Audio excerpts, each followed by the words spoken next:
Hello, everybody who has joined our mindfulness webinar. This webinar is all about election anxiety. And we have a great group today, and thank you very much for joining us. I'm Liz Lewinson. I'm Chief Executive Officer of the Frederick P. Lenz Foundation for American Buddhism. Today, we have our esteemed colleague, Fleet Mall, who will be the facilitator and host. The Lenz Foundation is a group that is a grant-giving organization. We began operations in 2002. And since that time, we've given out $9 million, close to, in grants to about 200 organizations.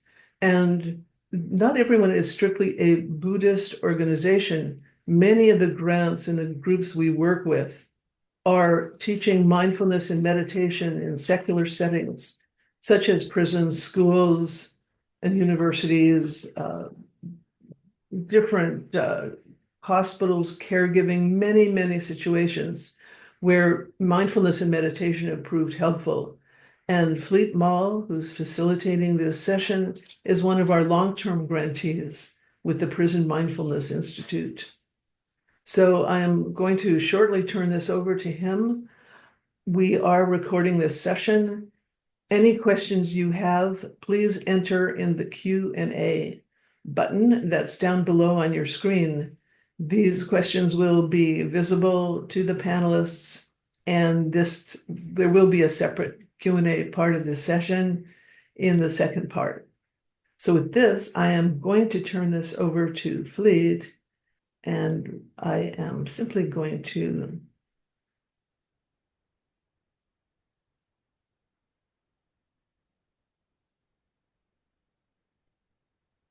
Well, thank you very much, Liz. And welcome, everyone. And welcome. Thank you so much for showing up for this um, election anxiety webinar. And we're going to be talking about mostly mindfulness-based strategies and tools for helping us all better manage our election anxiety so it's not to our own detriment. And thank you so much to the Lenz Foundation for hosting this. And thank you in advance to our brilliant panelists who are going to have so much to offer today. So I'm going to just say a little bit about each of our panelists, and then I'm going to share a little bit of my own experience with um, uh, election anxiety and how I work with it. So we have today with us two federal employees who are both involved in bringing mindfulness into our federal government and for the benefit of federal employees.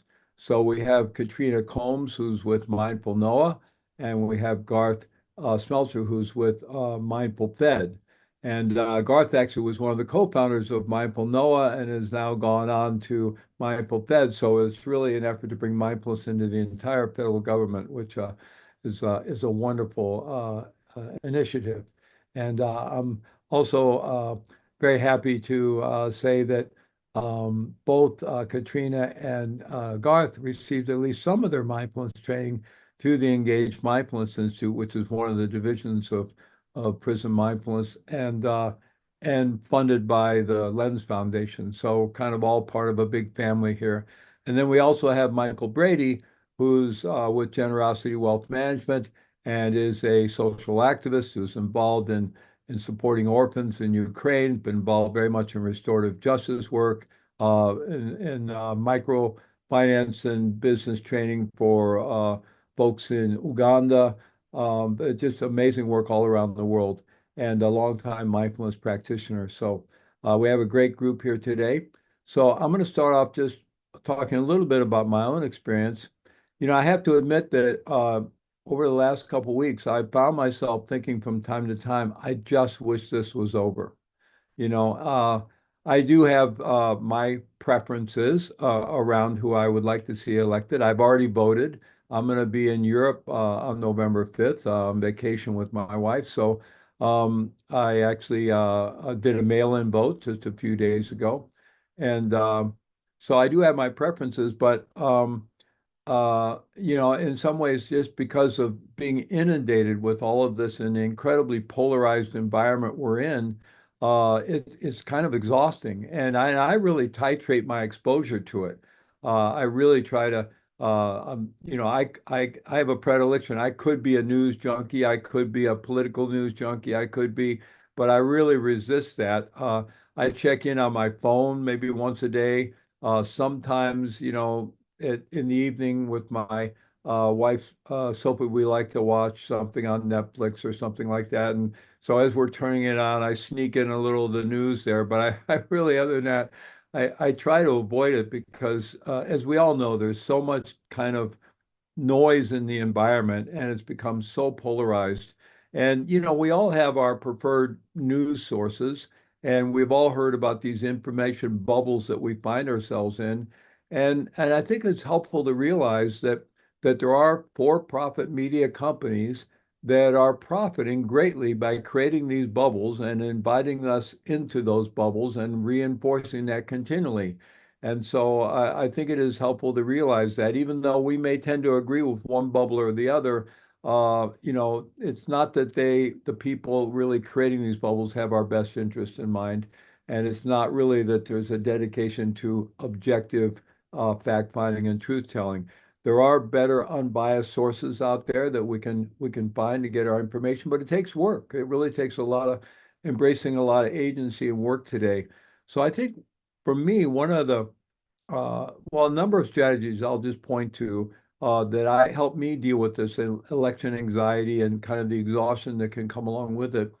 Just really focusing on self-care. So just putting a lot of effort into my own self-care, which is getting enough sleep. I have a whole routine of self-care routine I do every morning. I have the luxury of doing that because I work at home, but I spend a couple hours every morning with various kinds of breath work and mindfulness practice and affirmations and yoga and physical work and exercise and really try to set myself up to have a quality day. So I work hard at that. I also try to eat a really healthy diet and exercise a lot. So, and also it has to do with someone you can see the gray hair up there. I'm 74. And so, every bit of effort I put into self-care really pays off at this point in my life. Not that it doesn't at other points, but it becomes a little more urgent the older you get. And so all of that helps me then enter my day with more mental and emotional balance and more mental focus. And that makes me less prone to being pulled into all the distractions and pulled into these various information bubbles and, getting all worked up about it. But it's very much there. And even though I titrate my exposure to the news, it's just there. And I wake up thinking about it. That's why I've had the thought over the last couple of weeks. I just wish this was over because I find myself waking up thinking about it. And that's not the thing I want to be thinking about when I first wake up. I want to wake up with a sense of awe and joy and wow, another day and grateful to have another day. I don't want to wake up and go, okay, what are the polls saying, but I do find myself doing that. So I do a lot of self-care. Throughout the day, I'm always coming back to the breath, coming back to the body, coming back to basic mindfulness of body, mindfulness of breathing. I think in most simple terms, the breath is really our best friend. Each of our presenters today is going to offer a little brief mindfulness exercise that we can all take with us. And then towards the end, I'm going to offer another mindfulness exercise that we can do very quickly, anytime, anywhere throughout our day to come back to a place of balance and well-being. So I think that's primarily what I wanted to share. And I think the point I was also making there was that the need to embrace agency.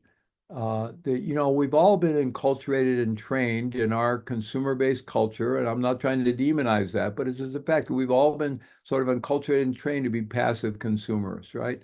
And and if we want to really have more agency in the quality of our life, we actually need to embrace that agency. So embracing agency in how we take care of ourselves, embracing agency and using tools to keep ourselves in a balanced, mindful state throughout the day, and embracing agency in terms of how we access our information and trying to, make an objective assessment and not just get pulled into these media-driven camps and bubbles, often to our own detriment.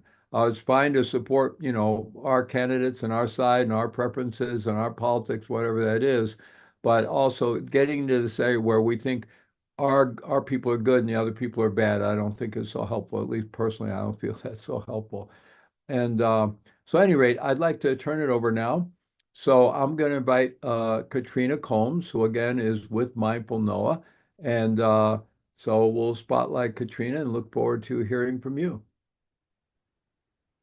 Excellent. Hello. Thank you so much for having me today, everyone. Thank you for joining us today. Yes, my name is Katrina Combs, she, her. Thank you so much for the opportunity for me to join and speak with you a little bit today about mindfulness during the election season.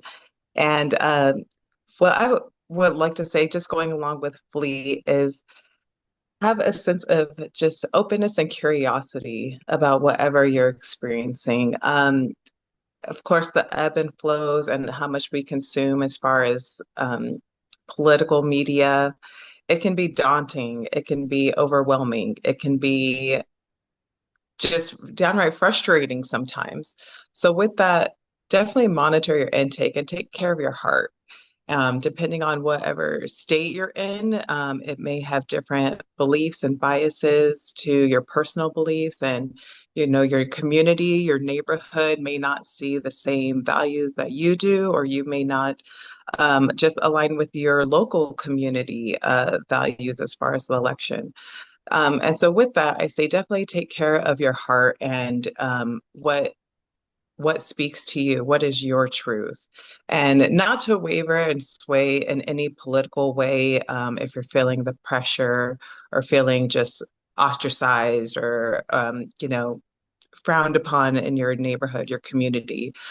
Stand in your truth, stand in for what you believe in the most, and just do what's best for you and your family during this situation. If you need to turn off that TV or not open that news article that pops through in your email, don't do that. Don't you know feel that you need to consume everything. Of course, be informed. You want to be informed what's going on, especially locally in your area, not just the national as far as what's going on, but locally. There's lots of things happening on regarding schools. There's lots of things happening regarding mayors, things like that as well.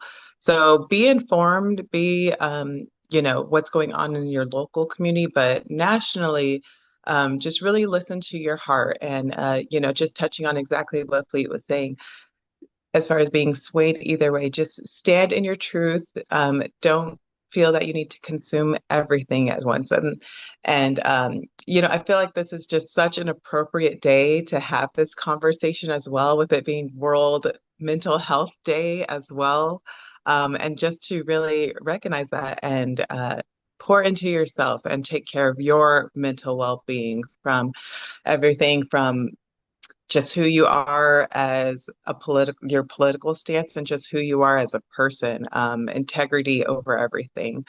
And one thing that I just love being a part of the federal community, especially just an organization like NOAA, and as far as Mindful NOAA that I get to have the honor of facilitating with, is that we can speak about this on a federal level with our colleagues and be able to have that open discussion and be able to share mindfulness in the workplace. We know it's not really something that people would do in a secular, workspace, but be able to come to work and be your full self, be your full person, and be able to have mindfulness with colleagues across the board. I'm so grateful that Garth was a founding member of Mindful Noah and just being able to pour into us.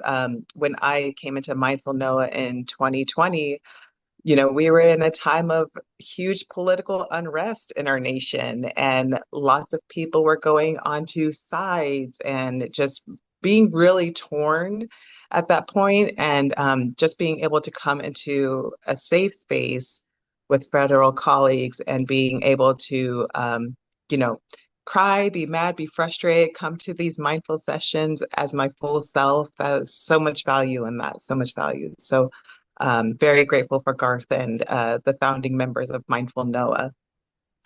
And With that, we'll go ahead and then I'll do a little practice with you all if it's comfortable for you in this moment and then this space, if you're able to, if you're not driving or anything like that. But we're just going to do a little bit of a cyclic breathing, and this is great to do just, maybe when you're in that election poll and you're feeling a little bit of anxiety. This is a really simple practice. You just kind of put your mind at ease. Not thinking about any past meetings that you're on or just being present in the space that you're in right now. So this exercise involves inhaling through your nose and then slowly exhaling through your mouth. So shorter inhale. So short inhale through your nose and then a longer exhale.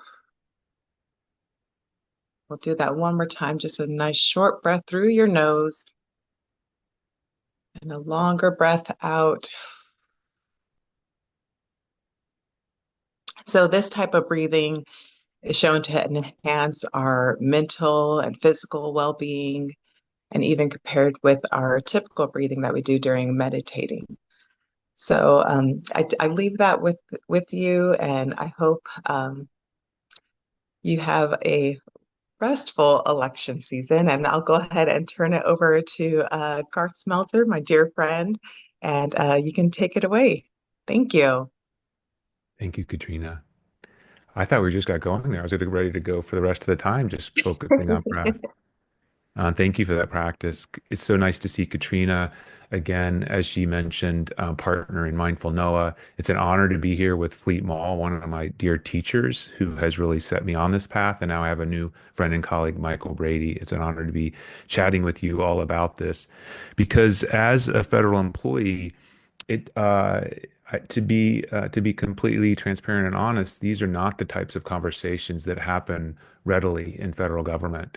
And if anything comes out of this conversation, I hope there's an appreciation in the audience about federal service, our public servants in the federal government, in the uniformed services that are put in these places every election season to somewhat shut down this part of them. We are a reflection of society, right? And we have families, we have communities, we have opinions about the election, and yet we go into the workplace where we have very well-intentioned and appropriate rules around our ability to talk about this reality. It's called the Hatch Act, and as I mentioned, it's very appropriate that we don't express our opinion. We are public servants, and we cannot be commenting about these types of things. And yet, it is real. Election stress is real and it is there. And so to be able to cultivate the conversations that acknowledge and name that that stress is there, that we are a part of society, and to not indulge any type of partisanship conversation, but to acknowledge that indeed we are real American citizens who are struggling with this.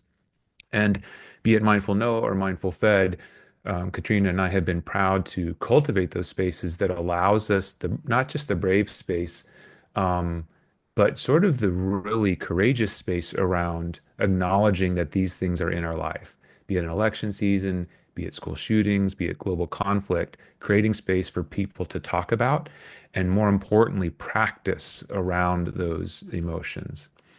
And so, again, it's just I'm expressing my appreciation for all the federal employees who deal with this, and it doesn't matter where you land on the election. It doesn't matter what happens, is that we will face transition regardless. And so policy changes, budgetary changes, climate changes will be a part of our reality no matter what happens. And so that's another layer of stress that we all face in elections. So I'm really grateful for the Lenz Foundation and Fleet to facilitate a conversation around this as a model for other workplaces to tackle it. As I mentioned, Mindful Fed is a bit of a innovative space in allowing mindfulness communities of practice to name these types of stressors and to practice it. And we do it in a very different way where instead of a transactional approach, like I experienced most of my career around well-being, or someone gives me some knowledge and then expects me to go take care of myself. We try to cultivate a space where we show up for one another in a relational space for that transformation to happen. So it's a very much a by employees, for employees, acknowledging that we're all in this human condition together. And being able to enter that space with really respectful and civil conversation around it has been sort of just awe-inspiring, that people are able to enter that space and really treat each other civilly, to the point that Fleet was pointing out that we quickly around the practice realize that we're all in this together, and suddenly the vilification of that other side really melts away around the practice.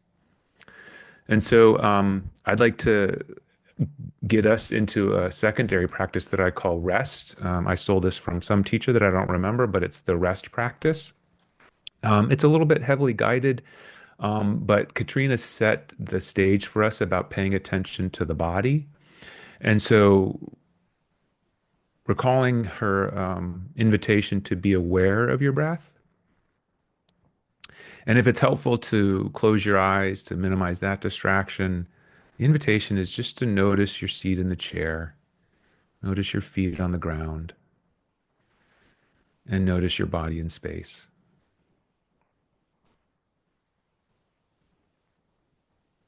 It's that simple, to pay attention to what is there. And with this gentle acronym of REST, R-E-S-T, just that word falling on our awareness, what does that feel like?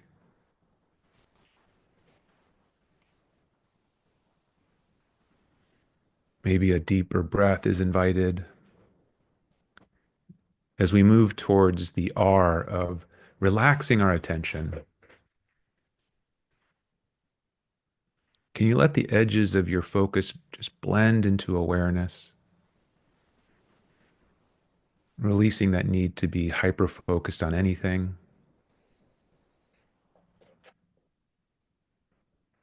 When you notice a distracting thought, you just come back to that foundation, that anchor of the breath.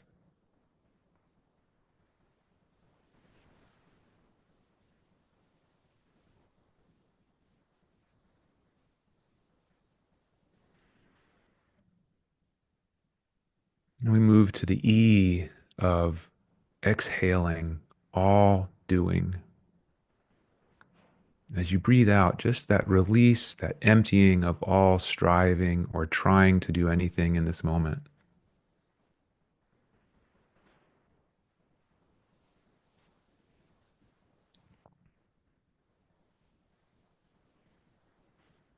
So we've relaxed our attention into awareness. We've exhaled any striving. And now we just settle into that silence and stillness that is available.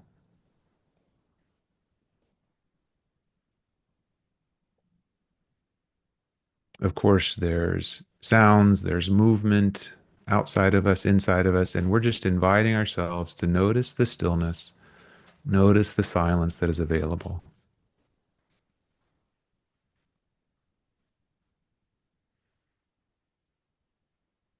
And finally, to the T, we tune into all of it. And we trust the process that's unfolding, even if we notice resistance, even if it doesn't feel good. We just fine-tune that relaxation, that exhalation, and that settling.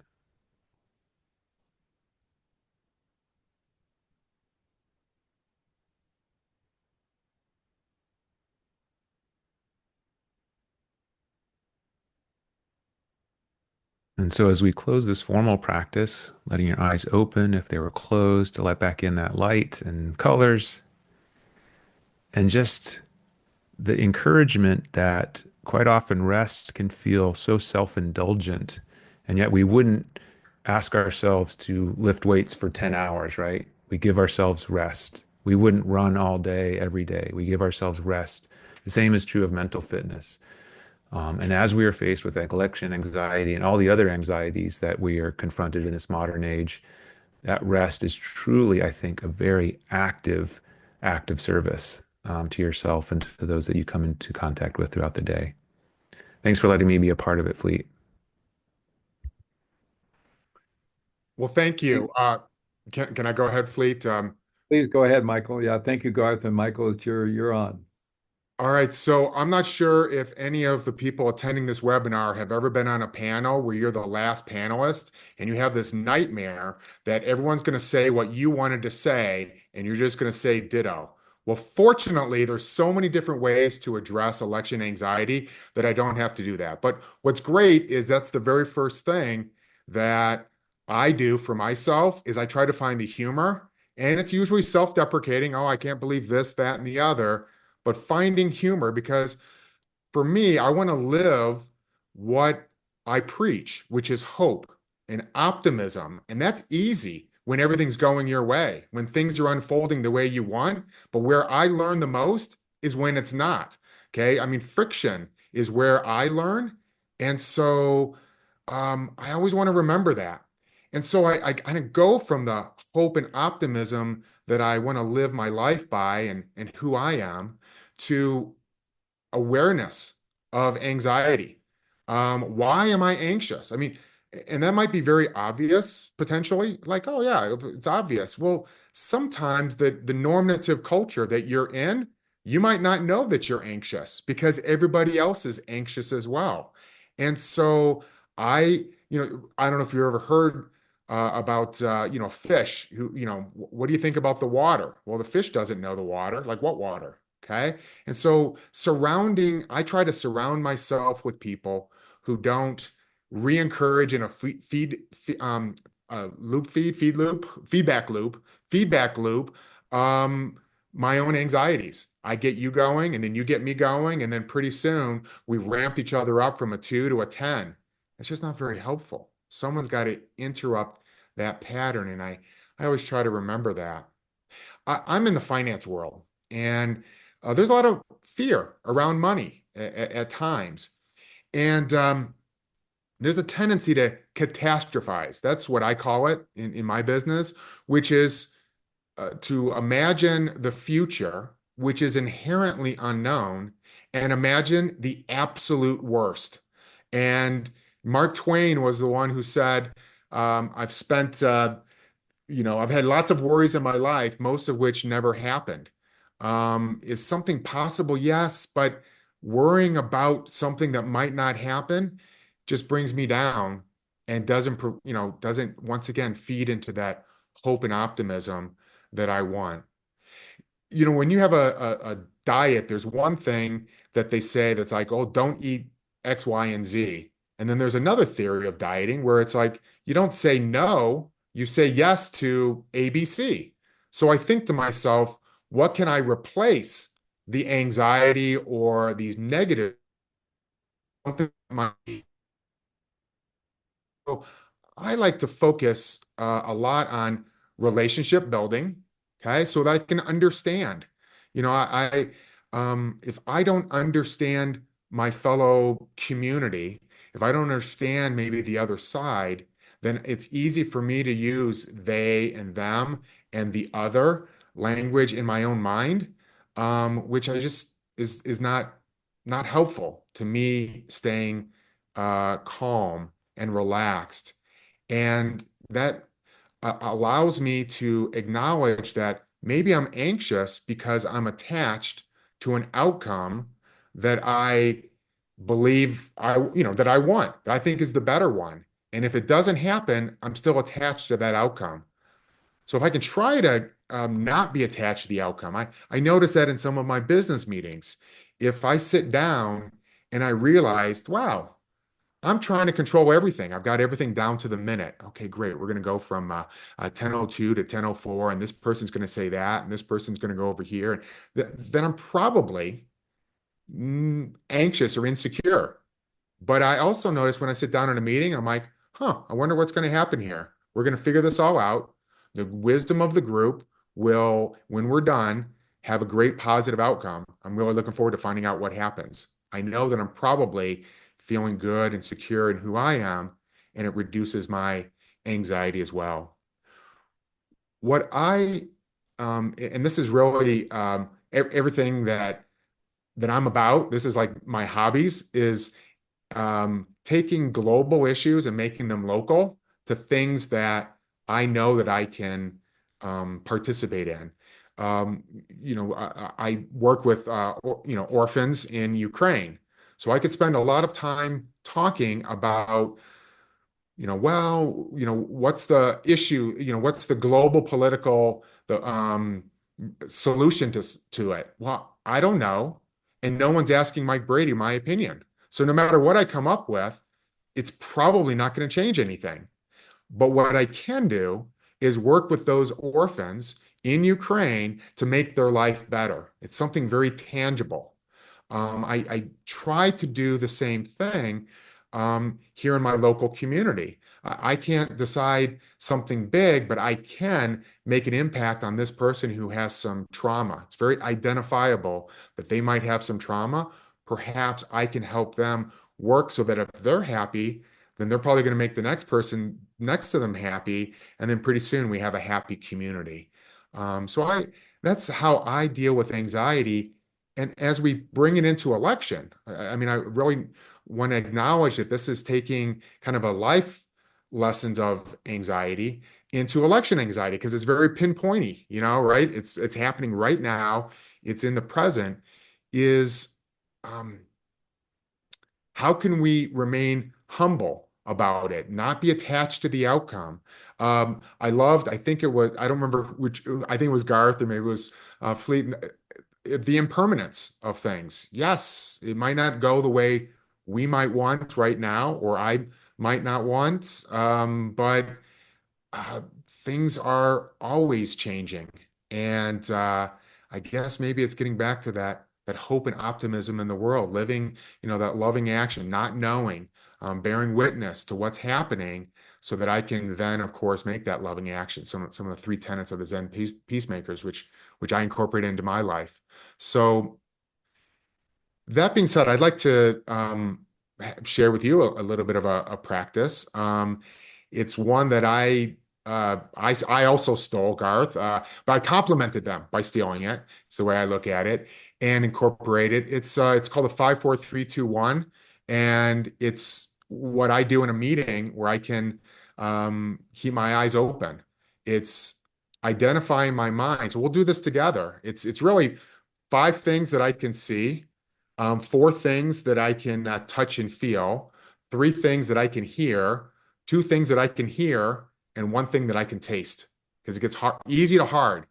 And I just put it in my mind, and it allows me to be very grounded.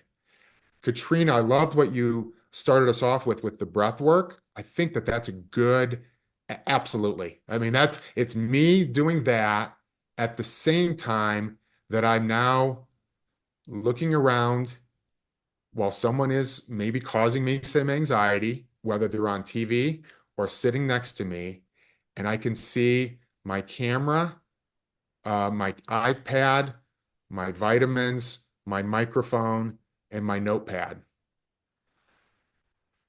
I can hear, which is touch and feel. I could touch my coffee mug, my pen, my exercise ball, and a check. I hear, which is the hardest for me because I can hear a fly buzzing in the other room. I can hear myself talk. I can hear some traffic outside. I can smell. I can smell some air freshener.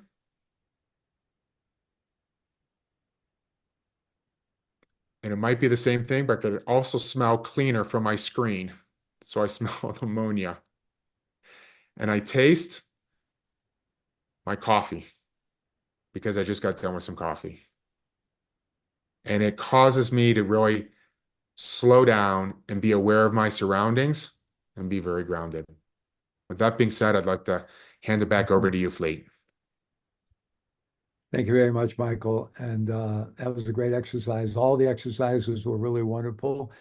starting off with the breath and with Katrina emphasizing the out breath, which brings forward the parasympathetic branch response, which is our relaxation response, and then Garth taking us into the rest exercise, which is wonderful. And that was actually developed by another one of our engaged mindfulness graduates. And then I love that. By the time we go through that 5, 4, 3, 2, 1, by the time we go through all those, we're grounded, we're centered, we're not caught up in whatever might be getting us ramped up. It's all incredibly effective. And I also liked what you said, Michael, about catastrophizing. That's kind of what the information bubbles are trying to encourage us to think. And unfortunately, it's kind of the way that campaigns play the game as well. I guess they think that's what's work, is to convince us that if the other side wins, it's going to be a catastrophe, the world's going to end, the sky's going to fall. And, we've all been through enough of these. And it's not to say that there aren't serious issues and there aren't serious consequences of things, but most of us been around a while and we've been through enough of these that we realize life will go on and we'll get through it. And, things might not always go according to our preference, depending on whoever is in power and so forth. But I don't know if any of us have noticed this so far, but the world generally doesn't cooperate with our own preferences very much. It certainly doesn't cooperate with mine very consistently. So that's kind of setting ourselves up for disappointment and stress if we really think the world is going to agree with us most of the time or even any of the time. So having that humility to realize, as Mike was saying, we can't really control the big picture, but there are literal things we can do locally on the ground with ourselves, our families, and our communities that do make a difference. So much richness shared by everyone there. So we're going to open it up now, and I will say I'm going to offer an exercise right at the end, so about the last 3 minutes of our time together. So please hang in there for that. That will hopefully set us all off from the webinar in a really good space. It's called Safe, Resource, and Connected. So we'll do that at the end. But right now, I want to open it up to your questions. So I'm going to open up the Q&A here and see what we have. So the first one is kind of long. I'm trying to record it quickly. Yeah.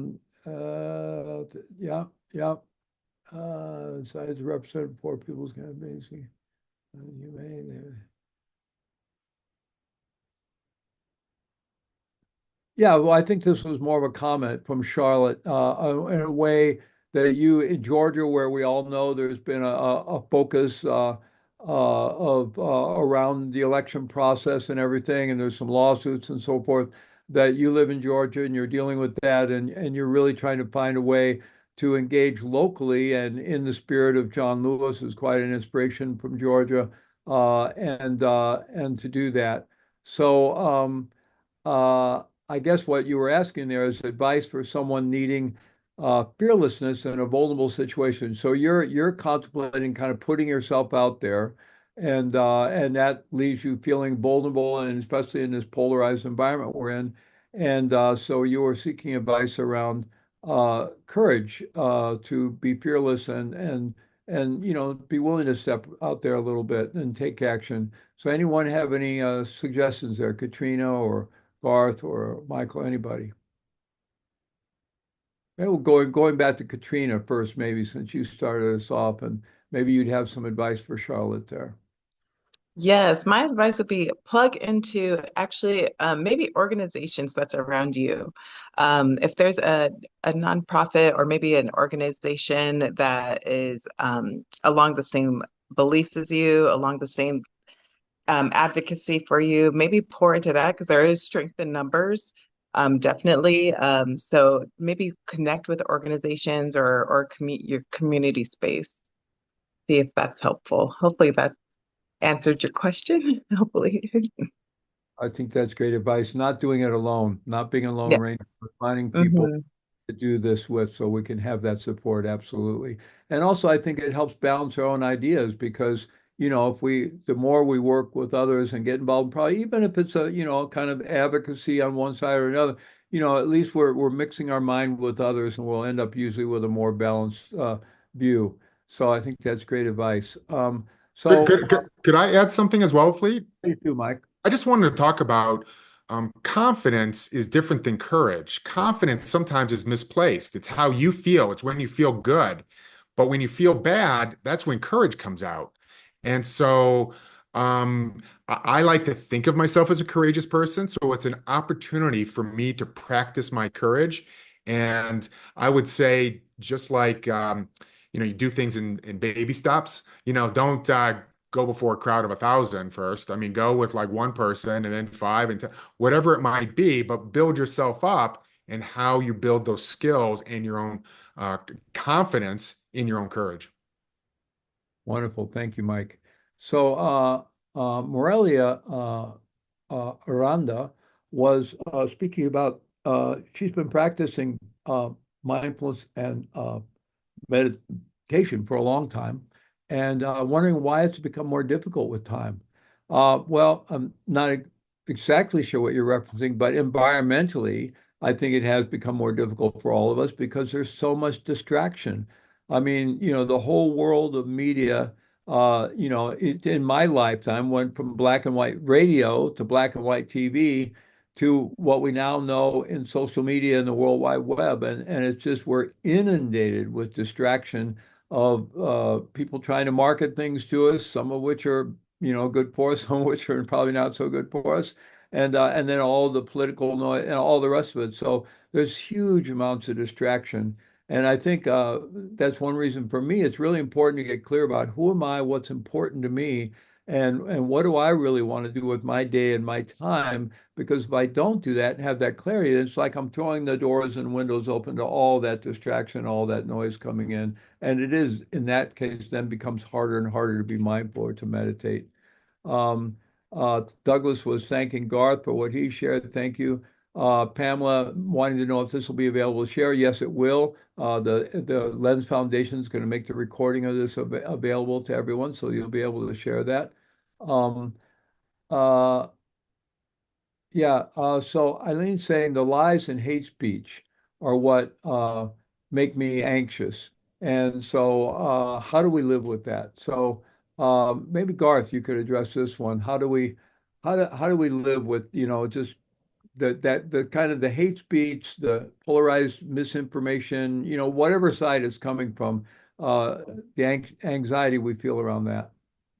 Yeah, and that's a complex question too. But I do see a connection there with Morella's inquiry about the challenge of mindfulness. To Fleet's point, we're bombarded with this. The algorithms are designed to have the clickbait and to incite that anger, incite that so that we keep coming back. And then we have all these cultural conditions working against us. Never enough, always busy, disconnect from nature, sedentary lifestyles. And so coming back to the practice regularly and specifically for that, it's such a deep requirement for me to cultivate compassion practice, the just like me practices that remind me that these people were children, they have their own pain and suffering. Some of that hate speech is coming from suffering itself.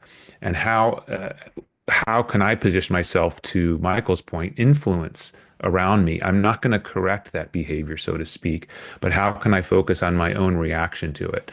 So I think an important part for my practice around compassion is just to notice that there's that initial reactivity. There's that initial anger at their anger. There's that initial, oh, I'm going to prove them type, I'm going to prove them wrong type of reactivity. And just practicing being present with that. Sometimes that's not satisfying because we're not acculturated, we're not conditioned that we're acculturated to fight and to prove our opinion. And even practicing with who am I ask myself that question a lot lately. Who am I to have an opinion? Who am I to think that they are wrong? Who am I to judge? And that's a very, very powerful, but a very countercultural question that I think that we have to ask ourselves. Yeah, it's incredibly helpful, Garth. And I love what you referenced, the kind of just like me compassion practices. And I think that's really important. His Holiness the Dalai Lama has said what unifies us all as human beings, we all want to be happy. We all want to feel safe, secure, and happy. And we're all trying to get our needs met. Sadly, some of us are trying to get our needs met with less than effective strategies or even more harmful strategies sometimes. But it comes because of misinformation or lack of knowledge and so forth. But we're all prone to that. I mean, we've all found ourselves behaving in ways that even we don't agree with ourselves, or not doing the things we know are good for us, or doing things we know that are not so good for us. So, it's all a matter of scale. But I think if we can come back to realizing that person, just like me, was once a child who was full of innocence and all, and has had their suffering, and if there is really untoward behaviors manifesting, it's coming out of that suffering. So I think that's incredibly helpful. So, Phoebe had a question. How do any of you feel about whether it's important to listen to and dialogue with all our feelings and on the path of seeking self-regulation? I think I'll touch on that one if anyone would like to then add to it. So I'm glad you brought up self-regulation, because a lot of what we're talking about here is self-regulation, using mindfulness of body, mindfulness of breath, and various mindfulness practices to be better regulated, right? We know, most of us know, we have these two branches of our autonomic nervous system, which operates our whole body. One upregulates, we need that for alertness, but then it goes into stress and can go all the way into panic and so forth. And then we have the other one that's about relaxation and rest and digest. And self-regulating using the breath and mindfulness techniques, we can keep ourselves in a more balanced physiological state for whatever activity we happen to be involved in. And yes, as you pointed out, it's not suppression. So if we leave out, if we're unwilling to feel certain things, then we're kind of setting them aside and trying to give ourselves a window or a limited frame of self-regulation that doesn't include that. Well, it's sitting out there ready to hijack our balance, right? So, we do need, I think, to be able and willing to include all of our feelings now in a titrated way. We don't want to, lean into something that's going to overwhelm us. So maybe we can just lean in a little bit and come back to the breath, lean in a little bit and come back to something.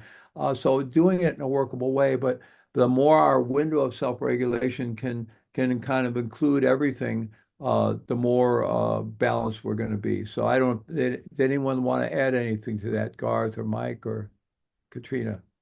At the risk of Michael's ditto to Fleet, I can't say much more of that. But what for me, again, it comes back to provocative questions that sometimes I just let sit, is noticing the anger, noticing the boredom, noticing the resentment or whatever, and then pausing before the reactivity, right? And even if I do have a short fuse with a daughter or a partner, like asking myself in that moment, not beating myself up even further, right? But like, how is this serving me? Coming back to that question, like, okay, dialoguing, listening to the anger, like Phoebe says, but then in the moment, how is this serving me? And that usually is when sort of the light bulb goes on, the spaciousness is created to say, oh, I can move back into a space of love for my anger. I can move back towards a space of love for whomever I'm confronting, right? So there again, it's coming back to sort of that, just like me, that behind these emotions, there's a place that we can find love. It just takes the time, right? And it takes us to resist that reactivity, that short fuse. Thank you, Garth. So Ben was asking, what is a simple practice or exercise to see others in ourselves and ourselves in each other? So I think that just like me practice that Garth was referencing is certainly for that. Any one of our panelists would like to offer any other practices that could really help us see ourselves and others and see others and ourselves. Well, I'm happy to share. Genuinely listening, I think, is important. I appreciated what I think it was Garth who said something about humility. Humility is what old Mike would tell young Mike. And I wish I'd had more in my life, but today's day zero, and I can work on my humility. And that also means, what can I learn from the other people that I'm talking with? In the example of the last question, whether it's something that's triggering you through a hate speech or whatever, what can I learn from this? There's always something that you can learn, even if it's just about yourself. Wow, that's a word that I don't like, or that's a phrase, or there's something that can be done to better the situation. That's the way I kind of address it, is always looking for, what can I learn from this and be better. If I try to throw it back, I'm going to mess up the analogy, but I think I heard once something about throwing hot brick or hot stone at somebody burns you first. Okay, you want to harm them, but it burns you first. So me uh, getting up to their hate, or what I believe is triggering me and I don't like and I disagree with, making a stand, perhaps, of what I believe their truth is different than mine. I don't want them to bring me down. I'm not going to let somebody else control my emotions like that. It's just, I'm not going to give you that power. Thank you very much, Michael. So, Morella was saying that I think we're all suffering now. How do each of you manage your own suffering? And I'm going to invite our panelists to respond to that. But I first wanted to just say, yeah, I mean, there's a lot of suffering in life. We all know that, and none of us escape suffering of various kinds. We're all going to experience loss and grief and so forth. But I also think, that statement, we're all suffering right now, the degree of that really has to do with how we hold our experience of life and the level of which we tightly hold on to expectations.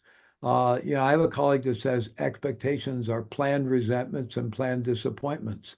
And as I mentioned before, life isn't really waking up every day going, I'm going to cooperate with what Fleet wants to happen today, right?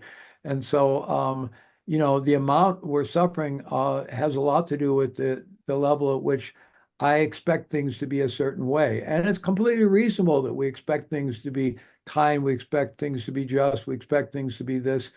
But reality is what it is in any moment. So I do think the level of our suffering can be titrated by the level at which we're willing to kind of be with things as they are with openness and curiosity and compassion versus they should be this way. Having said that, we all do suffer. So maybe each of our panelists maybe address a little bit how you deal with your own suffering. I can start us off.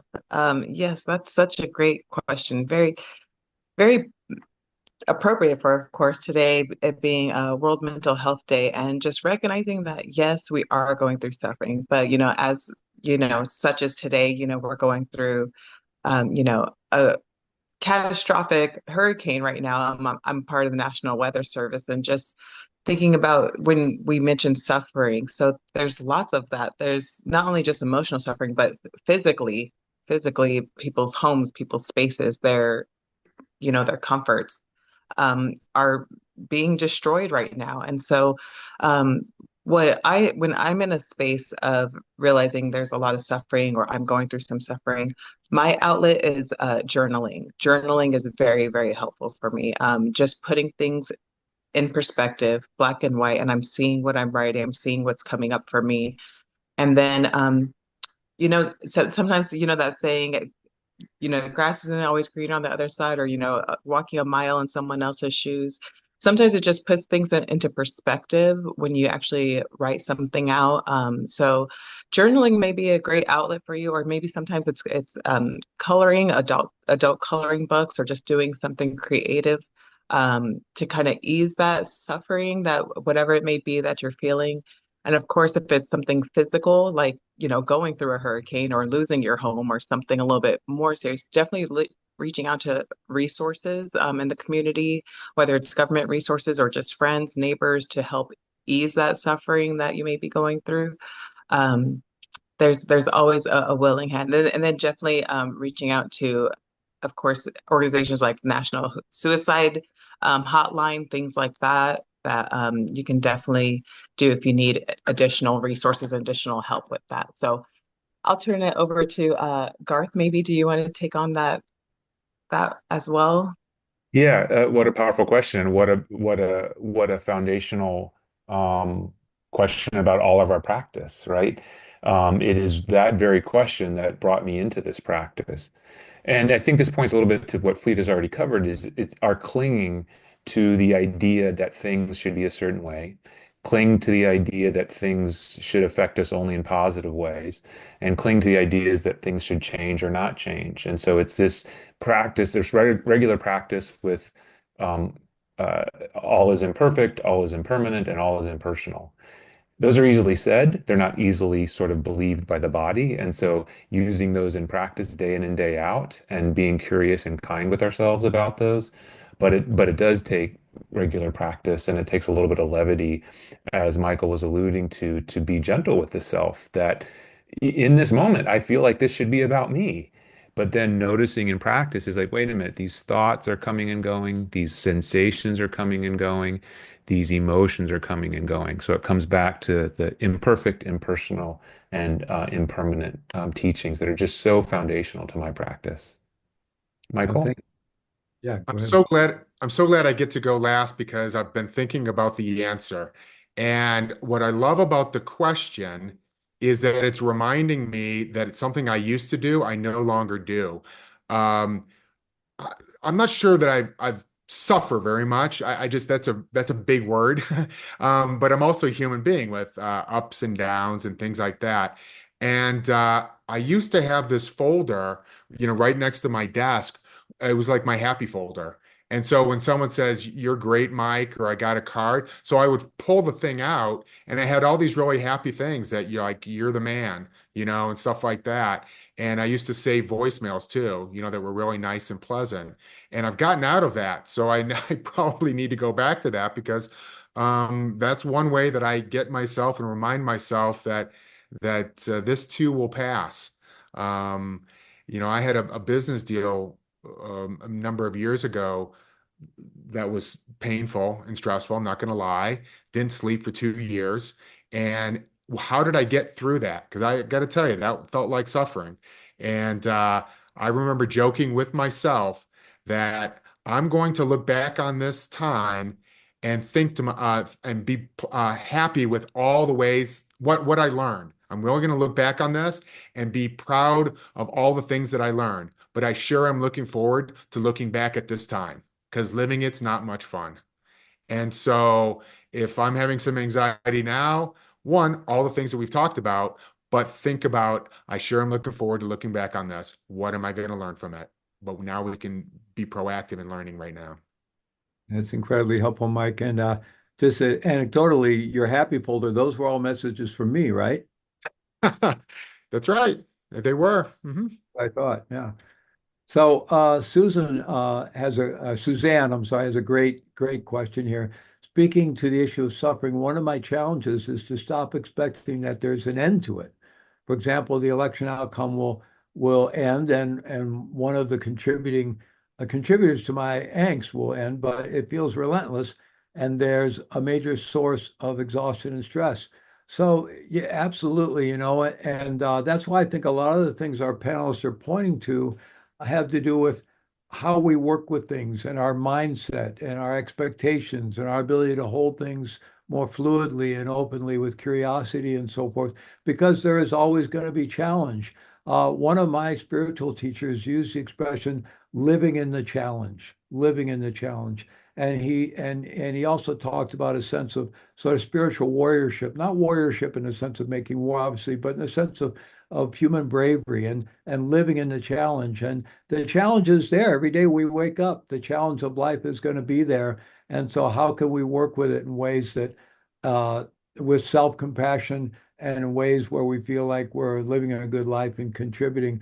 But yeah, these challenges are always going to be there. Any of our other panelists like to address Suzanne's question? And then just to say, Morella or Mori, I'm not sure the pronunciation, was thanking everyone for powerful answers. But would anyone else like to address uh, Suzanne's question? That it seems like the source of the stress and anxiety is never ending. I can maybe share a daily stress that I have is my to-do list. And so I have to always remind myself it never goes away. If I think I'm going to get everything on my to-do list done, I've already failed. So as long as I give up that it's going to all happen, it's still going to be there tomorrow. And you know what? 55 years later, I'm still living, I mean, and so that's a daily practice of giving up what you think you're going to do and then what actually happens. Thank you, Mike. Well, I'd love to keep this going, but we are coming to the end of our time, and I want to offer this practice that I promised. It's called Safe, Resource, and Connected. So I would invite everyone just to come into a kind of an awake posture, whatever works for you. And coming back to what Katrina originally introduced us to, just feeling your breath and feeling your body for a moment, sort of tuning in and being present, and just finding your way into that flow of the breath, like feeling the breath flowing in, flowing out.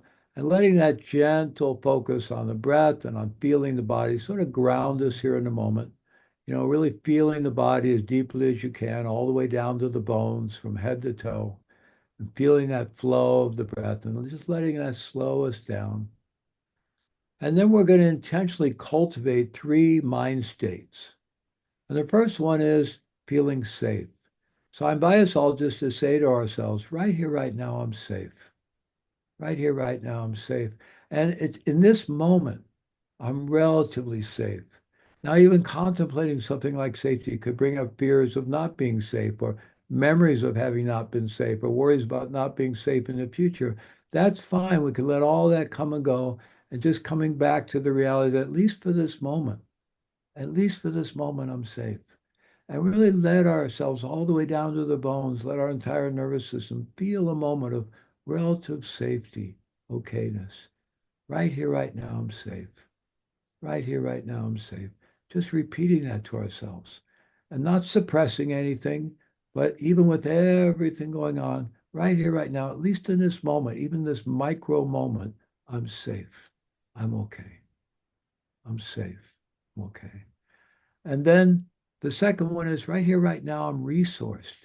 I'm resourced. I have what I need: food, warmth, shelter, and I can be grateful that I basically my basic needs are met, at least in this moment. And again, we may have memories of them not being met or concerns, but at least in this moment, even this micro moment, I am resourced. My basic needs are met. And then the third is right here, right now, I'm connected. I have people in my life. So bringing into your mind's eye your loved ones, your close friends, your colleagues, and feeling that we're part of an interdependent web of caring human relationships. There are people that have our back. We have people's back. So feeling that, really seeing and feeling these people in your life and feeling that quality of connectedness, safe, resourced, and connected. Safe, resourced, and connected. Just breathing that deep into our nervous system, deep into our bones, that quality of at least for a moment, allowing ourselves to feel safe, to feel resourced, and to feel connected with others. So thank you all very much. Thank you all for being part of this. It's wonderful to have all of you join this webinar. And again, this recording will be made available widely by the Lenz Foundation for American Buddhism, the Frederick Lenz Foundation for American Buddhism. So I really want to thank Liz Lewison and Norman Orbestein and others at the foundation for hosting this. And I want to thank all of our panelists, Katrina Combs and Garth Smeltzer and Michael Brady. And thank all of you for coming today and joining us in this dialogue on how we can use simple mindfulness tools to better deal with election anxiety and other types of anxiety so we can keep showing up in our lives and live in the challenge and actually enjoy our lives and create community and find ways to live, as I think Mike was saying, with hope and courage and optimism. So thank you all so much. Bye, everybody. Thank you. Thank you. Thank you very much. Thank you.